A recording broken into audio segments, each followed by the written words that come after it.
All right, let's just jump right into this. You know all that division we see pretty much everywhere? Well, in Brené Brown's Braving the Wilderness, she argues that the cure isn't about finding the right group to join. Nope, it's actually about finding the courage to stand alone, to belong to yourself first. Because true belonging, she says, doesn't come from fitting in, it comes from being real. And that whole journey, the one where you stop performing and just start showing up as you really are, that's what she calls the wilderness. So let's get into it. So what are we really up against here? Well, you take all this division, you add in our online echo chambers, and the result is, well, just a lot more noise. And of course, way more outrage. And here's the really wild part. Somehow, in this super connected world, we get more loneliness. And what does all that add up to? A lot less real belonging. Okay, so that brings us to our first big idea. And it's pretty obvious when you look around. We are living in a world of division. I mean, think about it. Politically, culturally, socially, ideologically, it really feels like everyone is just picking a side, right? And the pressure is intense. If you're not 100% in with one group, then you're just out. And you know, social media was supposed to fix all this, wasn't it? It promised us connection. But what did we actually get? Well, we got echo chambers. These places where our own opinions just get repeated back to us, our identities get more and more rigid, and pretty soon anyone who disagrees with us isn't a person anymore. They're just the other. And this brings us right back to Brené Brown's central argument, which is a real game changer. True belonging doesn't come from fitting in. It comes from being real. Okay, so let's break that down because this is absolutely crucial. What is the difference between just fitting in and actually belonging? Look, we're human. From the moment we're born, we are just wired to belong. We crave being accepted, being included, feeling safe with our people. And when we don't get that, man, it hurts. It hurts deep down.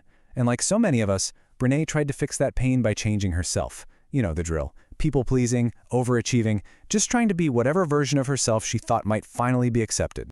But here's the hard truth she learned, and it's the question we all have to ask ourselves. Is all that work, all that fitting in, is it really the same thing as belonging? And the answer is a huge, clear no.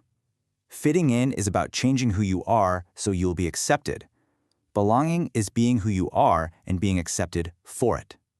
Most of us spend years chasing that feeling of fitting in without even realizing that it's slowly disconnecting us from our real selves. Real belonging only starts when you stop asking, will they accept me? And you start asking, am I being true to me? And that question, well, that's your ticket into what she calls the wilderness. Now, the wilderness isn't some physical place out in the woods. It's more of a state of being. It's any moment where you decide to step outside of what's comfortable, what's familiar, or what everyone else says is approved, all so you can be your authentic self. And this is where it gets really practical. The wilderness is when you say no instead of the easy yes. It's when you speak up instead of just staying quiet. It's when you stop pretending. Or, yeah, when you disappoint people by being honest. It's lonely sometimes, and it's uncertain for sure, but that is exactly where the real growth happens. Brené learned this in a really powerful way when she just started giving herself permission. Permission to be goofy. Permission to be joyful? And permission to be imperfect. Permission to be fully herself, not because it was popular, but because it was real. You see, you don't walk into belonging with other people. You first have to walk into belonging with yourself. And then, belonging has a funny way of finding you. So, how does this actually work in the real world? Well, one of the biggest threats to true belonging today is polarization, and that forces us to learn how to navigate outrage and anger. We don't just disagree with each other anymore, do we? We dehumanize. We reduce people to labels. But Brené makes this critical point. Real life is not Twitter. In real life, people are complex. And human connection doesn't live in ideology. It lives in proximity, in conversation, in shared experience. And this brings us to another uncomfortable truth. Most of us, we're not that great at dealing with anger.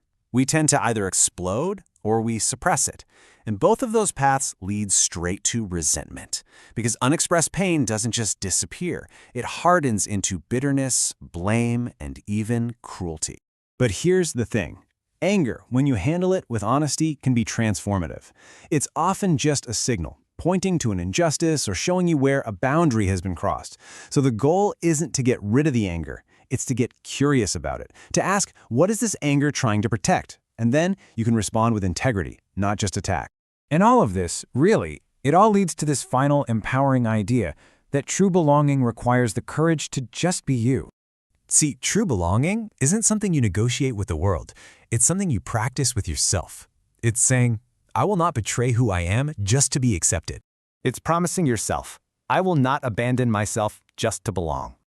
And finally, it's declaring I will not shrink to fit into spaces that require me to disappear. And you know what happens when you do that? When you stand in your truth with courage and with kindness, you become a place where other people feel safe to do the same. That's how we rebuild connection. Not through tribes or outrage, but through brave, imperfect, grounded humans who just choose to show up.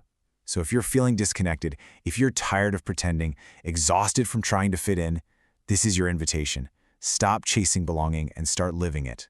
By being you, fully, openly, bravely. That is what it means to brave the wilderness. And that is where real belonging lives. So, the final question is, where does your wilderness begin?